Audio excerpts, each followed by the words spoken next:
여러분, 인공지능이란 얘기를 많이 들어보셨죠? 처음이신 분, AI라고 표현합니다, 영어로. 근데 인공지능을 한 번도 안 써봤다고 생각하시는 분 계셔요? 아, 모르십니까? 인공지능 한 번이나 써봤다. 예, 써봤다. 몇 분 계시네. 예, 그 나머지는 안 써보셨나요? 예, 다 써보셨습니다. 대부분이. 여러분 휴대폰 있죠? 사진 찍어 보셨죠? 사진 찍으면 인공지능이요, 가장 적합하게 대부분 맞춰줍니다. 여러분이 한 번 찍는 것 같아도 예, 잘 맞아요. 다 인공지능이 하는 거예요. 굉장히 편하잖아. 편리하죠. 내가 찍는 것 같은 사실은 인공지능이 다 계산해가지고 여기에 조도는 몇으로 하고 빛은 얼마만큼 들어오게 하고 거리는 얼마만큼 지가 다 조정을 해요. 대부분이. 여러분 지금 스마트폰 옛날 건 아닙니다만 지금 건 다 됩니다. 여러분 인공지능 다 쓰고 계시는 거예요. 나름대로. 내가 몰라서 그렇지. 자, 그런데 이런 인공지능이 문제가 많이 있다고 여러분 또 그런 얘기도 들어보셨죠? 게리 마커스라는 이 박사님은 이게 위험성에 대해 경고를 합니다. 이 극단주의자들이, 심지어는 잘 쓰는 사람도 있는데, 이건 악용하는 사람도 있거든요. 이 악용하는 사람이 엄청난 허위 정보를 생성해가지고, 이 민주주의의 공론을 갖다 싹 쓸어버린다고 경고를 합니다. 왜냐면 요즘 잘 아는 챗GPT나 클로드 3.5라든가 라마라든가 뭐 이런 거 쓰면 가짜 뉴스를 아주 쉽게 만들어냅니다. 예를 들어서, 자, AA라는 사람, 누가 뭐뭐 했다고 가짜 뉴스를 좀 써달라고 하면 즉각 써줍니다. 이 트랜스포머를 써가지고 너무나 근사하게 순식간에 써줍니다. 그렇게 해서 그 가짜 뉴스를 한 1000개쯤 만들어가지고 막 뿌려봅니다, 여기저기. 그럼 뿌려진 것 중에 1000개 중에 굉장히 많은 사람들 그럼 맞아, 그 사람 그래서 그렇지 하고서 공유하는 것들이 있을 겁니다. 때로는 거기 악플을 달기도 하고 막 분을 내서 그 사람 다시 봐야 되겠다는 데 해가면서 그런 거 5개만 딱 뽑아요. 1000개 뽑으면 나머지 995개는 싹 버려버리고 그 5개, 0.5%죠. 그 5개를 갖다가 이걸 압도적인 성능을 가진 이 가짜 뉴스를 갖다가 이제는 카카오톡이라든가 SNS, 페이스북이라든가 이런 데다 막 뿌려내는 거예요. 그러면 그 가짜 뉴스에 자극받은 사람들이 이제 막 난리를 치다 못해 이제 시청까지 가가지고 막 깃발 들고 시위를 하게 된다는 거예요. 아시겠습니까? 안 믿어지시죠? 예전에 이런 정도의 가짜 뉴스를 만들기 위해서 머리 좋고 교활한 사람들이 아주 심혈을 기울여야 한 달에 겨우 10개 정도를 만들었어요. 근데 지금은 순식간에 1000개든 2000개든 10,000개든 막 만들어내요. 얼마나 성능이 좋은지 몰라요. 그 다음에 그걸 싹 뿌려본 다음에 좋은 거, 잘 된 거, 그 중에 뜨거운 반응 보이는 거 아주 상위 0.1%를 갖다가 딱 끼워가지고 그 가짜 뉴스 뽑아가 다시 또 집어넣으면 막 퍼져나가는 겁니다. 엄청난 일이죠. 이걸 환각이라고 합니다. 이 환각이 오히려 잘못된 정보를 만들어내는 거예요. 그럼 누가 이걸 만드느냐? 대부분이 여러분 유튜브 많이 보잖아요. 유튜브 왜 그런 게 많이 자극적이고 막 이런 제목들이 많이 올라면 그걸 봐서 클릭해주면 클릭 수가 많으면 자기에게 들어오는 돈이 많아져요. 그럼 어떻게 되겠어요? 할 수만 있으면 자극성 있는 거, 그럴듯한 거 막 제목 따라서 하는 거예요. 가짜 뉴스 그 사람 피해를 보든 말든 상관없어. 나는 돈만 벌면 돼. 이거예요. 이런 사람들을 콘텐츠 팜이라고 그럽니다. 이 광고 수익으로 먹고 사는 사람들 있죠. 이 사람들이 굉장히 자극적인 내용들을 막 끄집어가지고 하는 거예요. 그래서 AI대로, 인공지능대로 만들어 달라면 순식간에 막 만들어내요.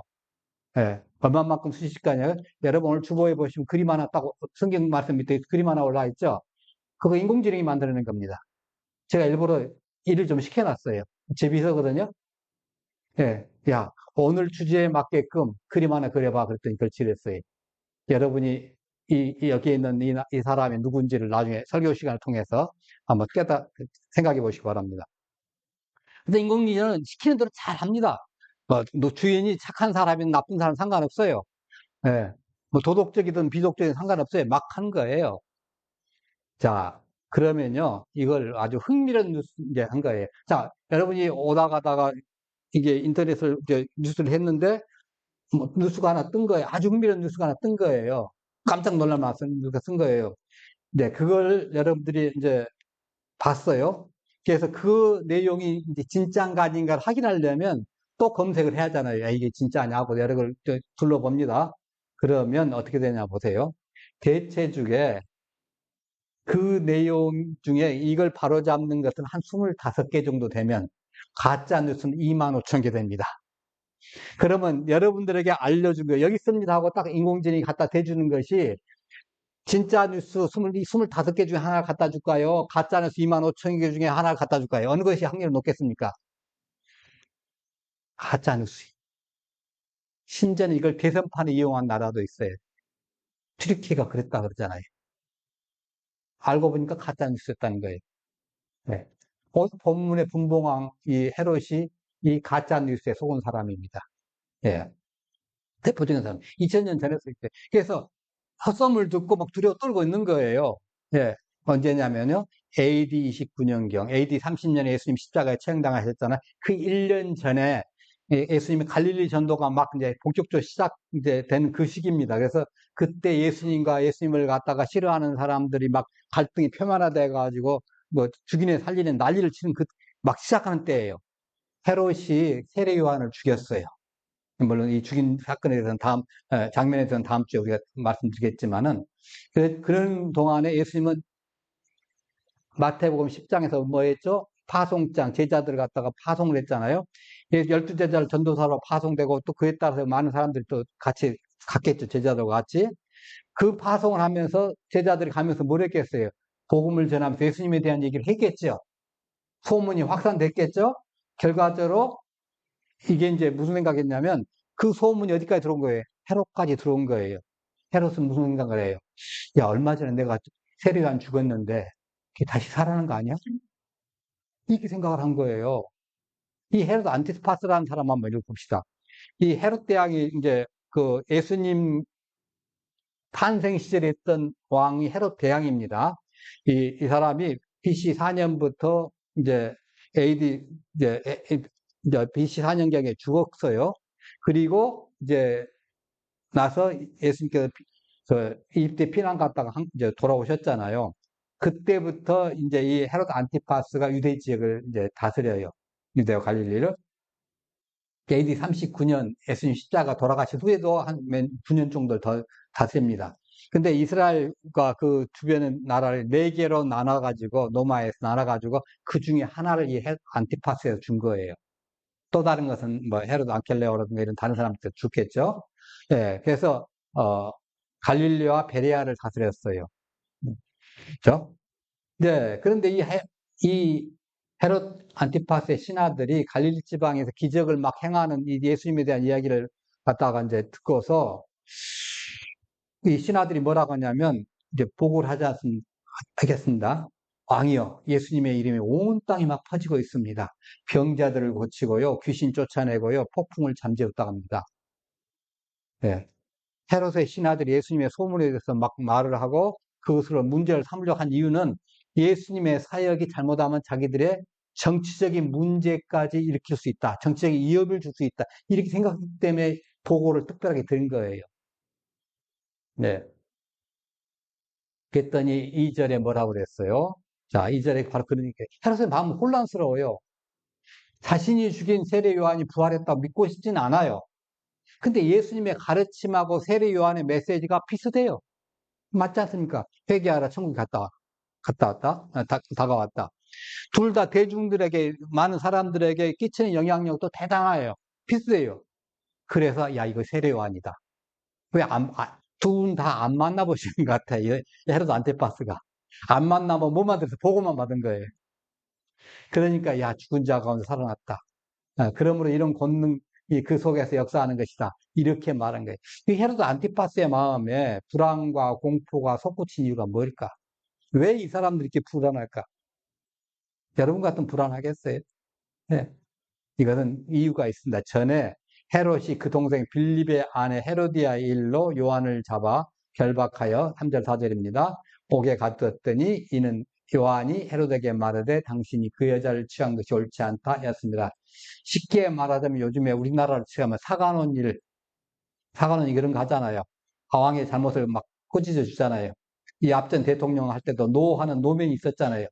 무조건 그 정책에 대해서 반대 비판적인 얘기를 하는 사람이 있었거든요. 그걸 해줘야 정책을 바로잡을 수 있어요. 그걸 안 해주면 무조건 나가는 거예요. 이건 잘못된 거예요. 노 하더라도 이게 자기가 정신을 차리는데 조선시대 그걸 뒀어요. 굉장히 선진적이잖아요. 사관을 뒀어요. 야, 근데 지금 요한이 바로 그런 역할을 하는 거예요. 뭐 임명은 안 했지만 월급도 안 받지만은 이 헤롯 대왕의 가족사는 상당히 복잡합니다. 그림 한번 띄워주시면 좋겠습니다. 헤롯 대왕의 아들 중에 그 두 사람이 헤롯 빌립 1세, 헤롯 안티파스가 이복 형제였습니다. 헤롯 빌립 1세가 대제사장에 따른 미리암네 2세하고 대왕 사이에서 이제 헤롯 대왕 사이에서 낳았거든요. 자, 근데 헤롯 빌립 1세는 헤로디아라는 여인과 결혼해서 살로메라는 딸을 뒀어요. 그러니까 쉽게 말하면 자기 조카하고 결혼한 거예요. 헤롯 빌립 1세가. 조카뻘이에요. 자, 근데 헤로디아는 남편의 이복 형제 헤롯 안티파스와 또 갖게 되네요. 그러니까 남편의 이복 형제면서 이제 형이 되겠죠. 오늘 본문에 나온 이 헤롯. 이 헤롯이 이제 헤롯 빌립의 부인이었던 그 헤로디아를 취한 거예요. 마누라로. 그래서 결혼을 했어요. 예. 그것 때문에 그걸 갖다가 이제 지적을 한 겁니다. 그걸. 그래서 마가복음 6장 17절, 18절에 보면 이제 그 얘기가 좀 자세히 나왔는데요. 한번 같이 봅시다. 전에 헤롯이 자기가 동생 빌립의 아내 이 아들을 낳아서 하나님의 저에게 받았으니 이는 노아한테 말하되 동생이 아내를 취하기 옳지 않았습니다. 헤롯이야말로 수고를 지고자 했으에 죽지 못한 것은 헤롯이 요한을 모르고 그런 사람과 알고 요한을 모르고 하며 또 그 요한을 유대에 크게 보기를 하면서도 공격했더라. 예. 그러니까 헤롯 안티파스와 헤로디아의 결혼은 당시 율법에 위배됩니다. 불법적인 거예요. 세례와는 이 결혼이 하나님 율법에 어긋난다고 담대하게 말하는 거예요. 이에 대해 헤로디아는 가지고 분노를 하죠. 감히 내가 여왕인데, 내가 왕비인데, 네가 감히 세례요한을 죽이려고 하는 거예요. 이 헤로디아는 다음 주도 말씀드리겠습니다. 굉장히 야망이 커요. 내가 이거야. 내가 짱이야. 네. 그 어른분 상상하시면 안 됩니다. 하여튼 내가 짱이라는 거, 이 나라에 내가 최고야.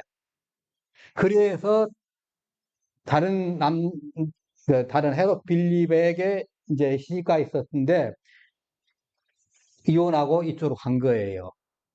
왜? 이 사람이 더 유망하게 보이거든요. 같은 형제간인데도, 같은 이복 형제간인데도 이쪽에서 헤롯 안티파스가 유망하게 보인다고 해서 이혼하고 이쪽으로 간 겁니다. 예, 어떻게 보면 둘이 문제가 좀 있겠죠. 예. 자, 이렇게 이제 오른손을, 이런 사건이 있어서 이제 한 건데, 구약에 보면, 열왕기상 19장에 보면요, 아합이 이제 엘리야가 행한 모든 일과 그가 어떻게 모든 선지자를 칼로 죽였는지를 이세벨에게 말합니다. 이세벨과 아합 이게 부부입니다. 이세벨이 사신을 엘리야에게 보내 이르되 내가 내일 이맘때는 반드시 내 생명을 저 사람 중 한 사람의 생명과 같게 하리라. 그렇게 하지 아니하면 신들이 내게 벌이에 벌을 내림이 마땅하니라 한지라. 이게 뭐냐면 850명이 죽었지 않습니까? 갈멜산에서. 그 사람들의 시체처럼 너도 그렇게 만들겠다는 거예요. 뭐야 이게. 그건 공개적으로 내가 너 죽인다는 소리잖아요. 얼마나 무섭겠어요. 그래서 막 도망갔잖아요.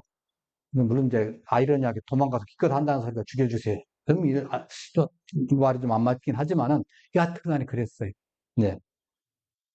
자, 이세벨이 엘리야가 바알의 선지자들을 죽인 것에 분노해서 죽이려고 한 거예요. 그러니까 이상하게 성경에는요, 과거와 현재하게 겹치는 그런 순간들이 있어요. 헤로디아 일이라고 불리는 사건이 바로 그거예요. 두 가지 사건을 나란히 보면요, 좀 흥미로운 일이 몇 가지 있습니다. 엘리야가 거짓 선지자들 제거했을 때, 제거했다고 하면 세례요한은 왕이 불의한 결혼을 했다고 비판한 거예요. 그러니까 이세벨은 거짓 선지자를 위해서 분노를 했죠. 헤로디아는 자기의 불법적 결혼이 비판한 것에 대해서 분노를 한 거예요. 결국 이 두 여자 모두 하나님의 선지자를 죽이고자 한 거예요. 이게 아주 공통적입니다. 네. 이러한 유사성으로 해서 세례 요한을 신약의 엘리야로 볼 수 있게 한 거예요. 그래서 실제로 예수님께서 세례 요한을 뭐라고 그래요? 엘리야의 능력, 심령과 능력으로 온 자라고 말씀하시잖아요. 어떤 사람은 엘리야가 부활했다가 그 얘기가 바로 그 얘기입니다, 바로. 예, 거기서 유래가 된 겁니다. 예. 자, 헤롯은 욕망을 따라 동생 아내를 취했고, 헤로디아는 더 큰 권력을 따라서 남편을 버렸고, 이건 율법을 어긴 행위거든요. 가정을 파괴하는 일이죠. 처음에는 부적절한 욕망으로 시작했지만 점차 실제 행동이 이어졌고, 불법적인 결혼으로 이제 끝난 거예요. 이게 여기서 끝났으면 좋겠는데, 더 나아가 이들은 자기의 행동을 정당하려고 어떻게 해요? 비판하는 세례 요한을 억압하기 이르는 거예요. 그래서 지금 가둬놓은 거죠. 그러니까 헤롯과 헤로디아의 불법적 결혼이 당시에 난리 났겠죠. 온 나라가 들썩거렸겠지 않겠습니까? 불법적인 율법이 어긋난다고. 그러니까 많은 사람들이 그렇게 했을 거예요. 근데 가장 많이 대중적인 인기를 끌고 있는 사람이 바로 세례 요한인데, 이 세례 요한은 대중 설교할 때도 마찬가지. 또 어떤 사람이 그 어항강가에서 세례를 줄 때도 이제 가끔가다 한 번씩 하고, 다양한 공개 속삭에서 지속적으로 이 문제를 막 계속 거론한 거예요. 한 번으로 딱 끝났으면 넘어갔을 텐데, 신문에 지속적으로 나오면 어떻게 돼요? 힘들죠.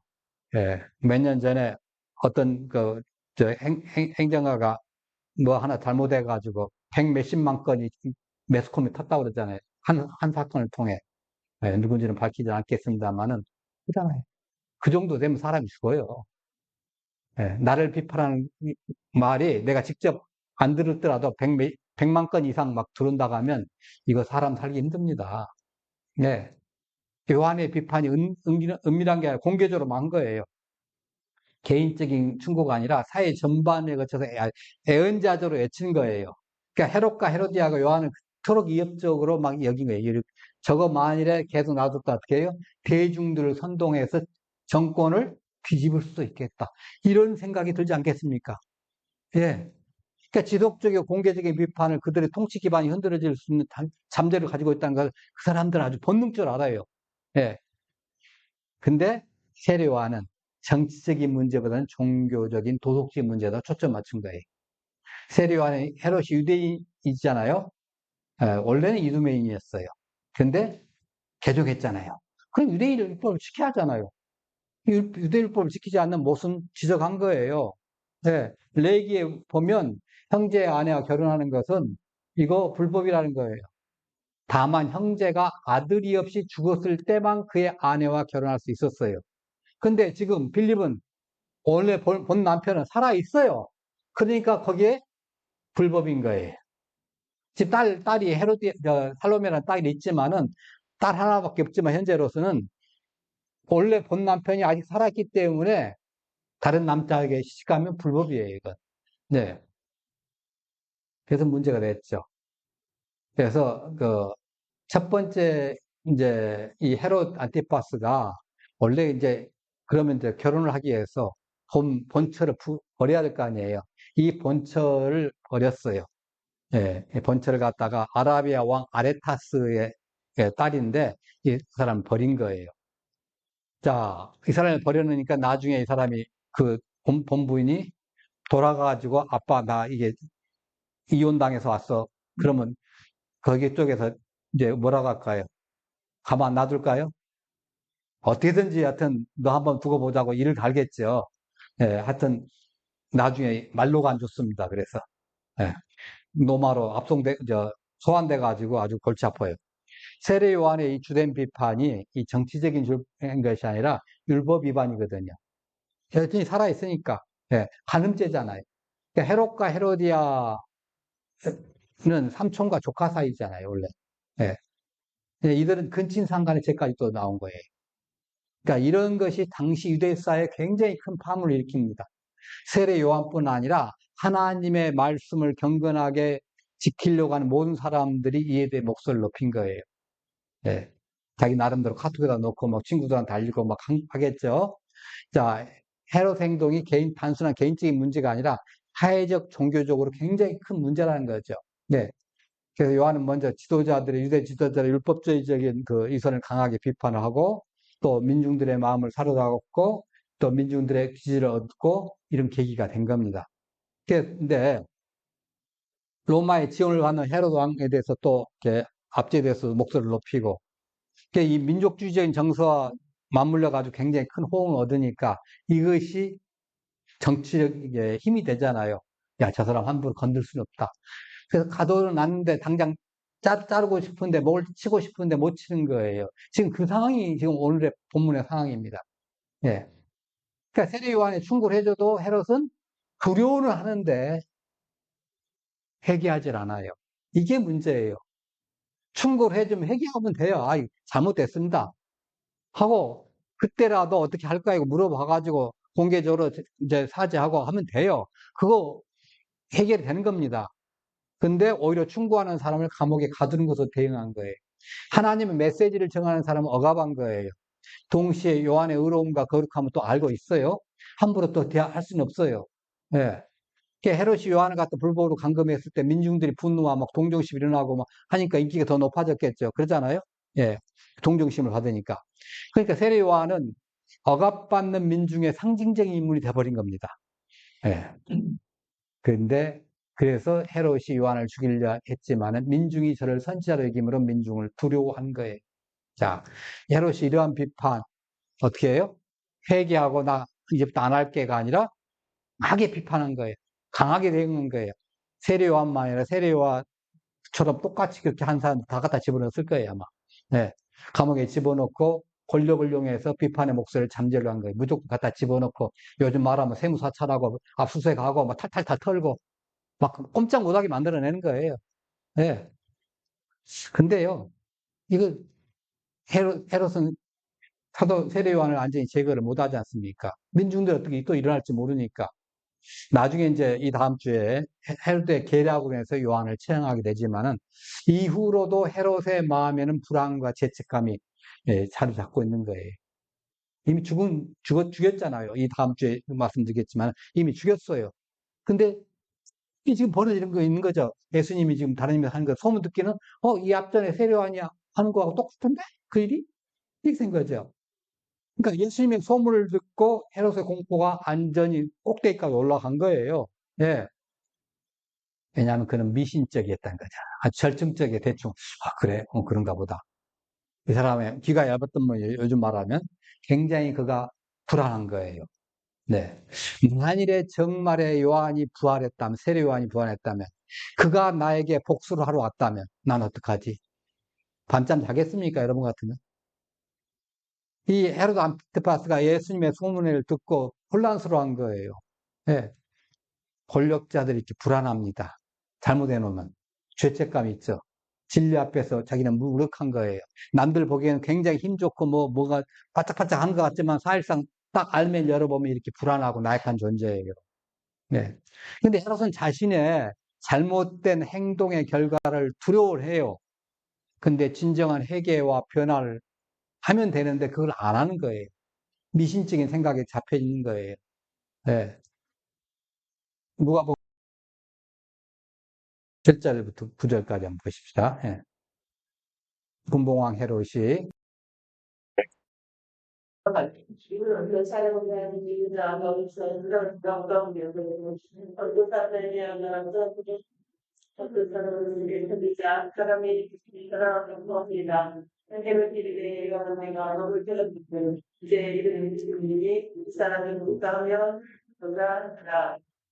그런데 헤롯이 봤을까요?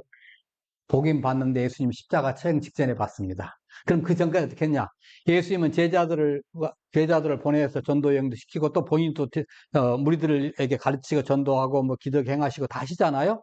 그러는 동안에 예수님의 소문을 다 하고 예수님의 일정이 지금 헤롯에게 묶인 게 아니잖아요. 계속 돌아다니고 그 단순하게 뭐 예수님이 헤롯에게 가가지고 내가 너 만나줄게 하실 일도 없으니까 못 만난 거예요. 마지막에 만났지만은 하여튼 헤롯은 세례 요한의 이름을 들을 때마다 양심에 찔린 거죠. 예수님이 소문이 커질 때마다 힘든 거죠.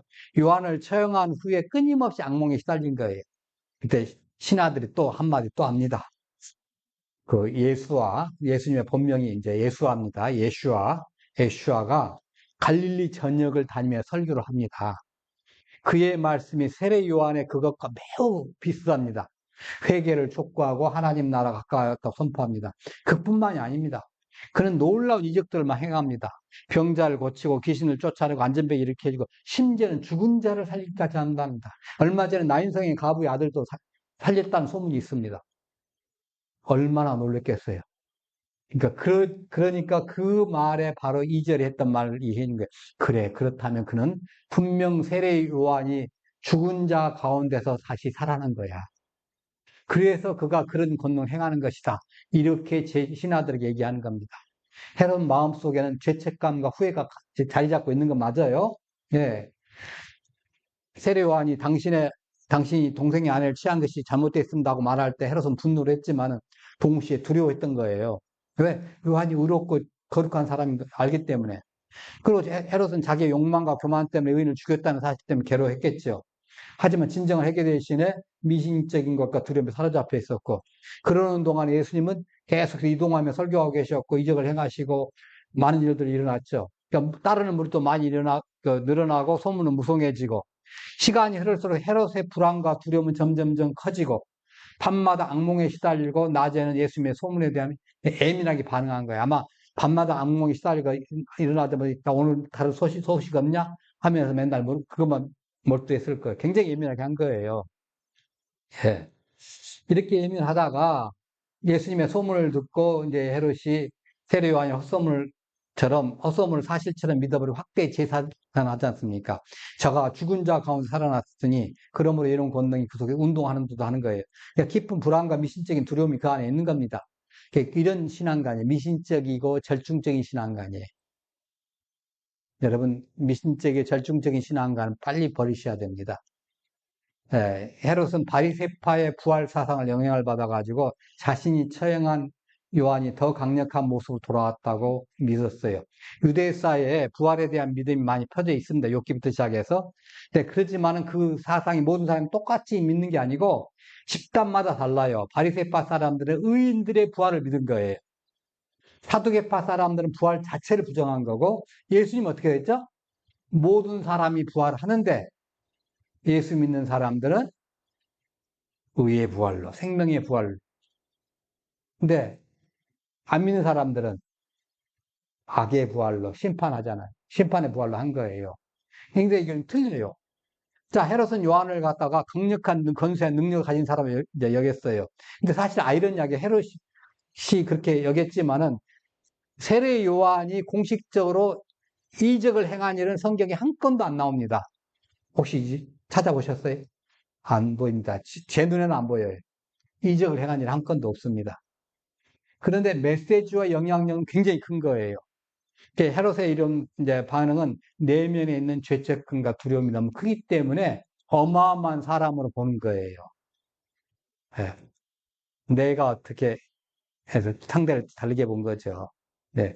내가 힘들고 어렵고 뭐 할 때 상대가 조금 뭐 해도 상대가 막 어마어마하게 보이지 않습니까? 그런 거예요. 쉽게 말하면 가짜 뉴스에 막 거기에 뻥 가가지고 한 거죠. 예수님을 세례 요한이라고 부르는 것이 가짜 뉴스가 진짜인 것처럼 확대 재생산한 거예요. 확대 재생산을. 이 예수님의 소문을 듣고 처음에 당해가지고 그렇게 했다는 거죠. 헤롯은 사회의 유력인사 아닙니까? 정치적인 인물 아닙니까? 바로 잡아줘야 돼요. 이거 아니다. 아, 그 사람이 아니다. 소문된 건데 잘못된 거다. 그 소문 잘못됐던 거다.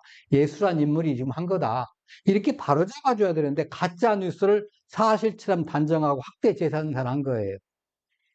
이 오늘날에도 예, 가짜 뉴스 사람들이 상대방을 모함하고 막 지적을 누리게 해서 막 하잖아요. 예, 이 앞전에 뭐 대선판에서 무슨 뭐 여론 조동팀이 있어가지고 뭐 이제 댓글 부대가 있었다는 등 뭐 그런 것이 하잖아요. 그렇게 직접 지어낸 것도 못 알아가지고 인공지능이 생산하는 가짜 뉴스가 판치고 있다는 거예요. 이 자극적인 뉴스를 생산해서 먹고 살아야 되니까 콘텐츠 팜들이 인공지능 이능에서 상상할 수 없는 가짜 뉴스를 만들어낼 수 있는 세상이 됐어요. 이 상상할 수 없는 것은 뭐냐면 여러분이 전혀 아니게 예를 들어서 뭐 우리 아까 기도하신 김정길 집사님은 여자다 이렇게 한 게 아니에요. 예. 가짜 뉴스는 그럴듯하게 보이는 거예요. 근데 얼른 보면 그럴듯한데 나중에 보면 가짜야. 이단들이 굉장히 많이 쓰는 수법이잖아요. 이단이 뭐예요? 쭉 가다가 끝이 다르게 이단이지 않습니까? 예. 앞에는 그렇게 한데 뒤에 보면 이 성경과 어긋나. 이게 가짜 뉴스예요. 예. 이게 지금 그 인공지능 덕분에 아주 발길치게 생겼다는 거죠. 이런 디지털 미디어의 시대에 우리는 끊임없이 정보 홍수 속에서 살아나고 있는 거예요.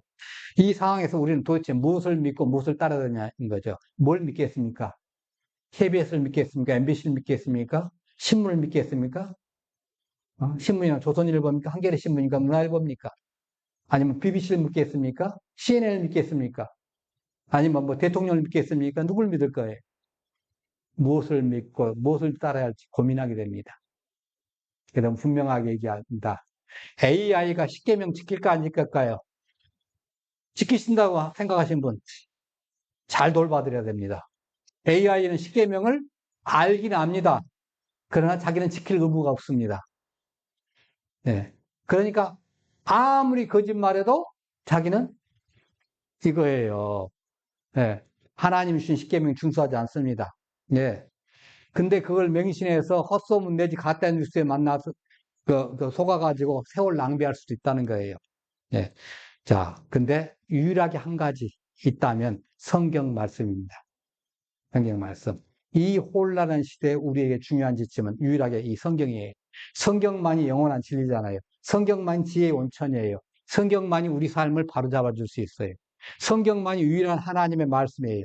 이제는 그런 나날이 생산되는 가짜 뉴스들, 이게 진짜인가 아닌가 헷갈릴 때 성경하고 딱 비교해 보세요. 그 성경 아니라면 아닌 거예요. 네, 성경이 아니라면 아닌 겁니다. 거기에 현혹되지 않도록 기도하면서 마음을 다잡고 살아야 합니다. 믿을 수 있는 정보는 유일하게 성경밖에 없어요. 성경 말씀을 사실하면서 살아가야 돼요. 예. 인간 이렇게 해도 돼. 요즘은 흔히들 뉴에이지 시대 돼가지고 또 종교 다변화주의 시대 돼가지고 사람들 웬만하면 네 마음 가는 대로 행해라 막 그러잖아요. 성경에 물론 그런 부분이 있긴 있을 거예요. 예. 오늘 가서 저녁에 짜장면 먹을 것인가, 밥을 해 먹을 것인가, 아니면 금식을 할 것인가, 과일 먹을 것인가, 이건 네 마음대로 해라죠. 그러나, 예, 다른 문제에 있어서, 결혼을, 상대자를 고를 때 어떤 사람을 고를까요? 뭐 이런 거 할 때는 어떻게 해요? 성경 속에서, 잠언 속에서 현숙한 여인은 하면서 그 잠언 30장, 31장에 나오는 그걸 갖다 딱 놓고 보고서, 아, 이런 사람을 골라야 되겠구나. 그렇지 않겠습니까? 기준이에요, 그게. 예. 우리가 잘못했냐, 잘했냐, 기준이 어디예요? 성경이에요. 그걸로 확증하는 겁니다, 여러분. 예. 우리는 헛소문의 바다에서 헤매있으면 안 됩니다. 많은 사람들이 거기 있을 거예요. 지금 그걸 지금 이 그림으로 표현하는 겁니다. 진실과 거짓이 막 뒤섞어가지고 정보의 홍수가 된 거예요. 가짜 뉴스의 파도 속에 파토하기를 하고 있는 겁니다, 이 여자가. 예. 우리의 마음이 흔들고 막 혼란하게 하잖아요. 헤롯처럼 우리가 떨어요. 알고 보면 얘 진짜 아니냐 하면서. 그러니까 진실을 내면한 때 때로는 미진에 빠져가지고, 아, 그럴지도 몰라. 하게 된다는 거죠. 계속 그 잘못된 것들은 학대에 재상당돼 가지고 막 거짓의 소용돌이가 되는 거예요. 그 우리 영혼을 막 갉아먹습니다. 그렇잖아요. 예. AI는 10계명은 모르는데 마치 거기가 표준인 것처럼 착각하는 겁니다. 그 인간의 욕망이 만들어내는 괴물입니다. 예. 클릭 한 번에 딱 정보가 만들어져요, 여러분. 요즘에 예전에는 코드를 막 짜고 그러는데 요즘에는 간단하게 말로 하면 돼. 글자도 쓸 필요 없어요. 말로 딱 해놓고, 야, 누구누구에 대해서 어떻게 했다고 가짜뉴스 좀 만들어줘 하면 얼마든지 만들어냈어요. 말로만 해도. 옛날 그거 막 코드 짜고 막 난리를, 머리 좋아했거든요. 이제 지금 안 그래요. 그러니까 우리 판단력을 흐르게 만들어요. 판단력을. 자, 그러나 희망은 있습니다. 성경 말씀 속에. 영원한 진리가 우리를 기다리고 있습니다. 믿음의 눈으로 세상을 바라보면 됩니다. 지혜롭게 걸어갈 우리의 길이 성경 속에 있는 거예요. 이 디지털 미로라고 그럽니다. 막 흔들리는 거예요. 디지털 미로에서 길 잃지 말고 성경이 나침반입니다. 이걸로 방향을 잡아가지고 진실을 분별하는 지혜를 구합시다. 하나님의 뜻을 따라가며 살아가십시다. 우리가 힘들고 어려울 때 가짜뉴스 속지 맙시다. 그럼 가짜뉴스에 속으면 별 생각이 다 들고 가족도 의심하고 뭐 옆 사람도 의심하고 다 의심하게 된 게 근데 성경 속에서 바로 잡으시다. 그럼 내가 인생이 바로 잡았습니다. 성공하게 됩니다. 기도하십시다. 하나님 앞에.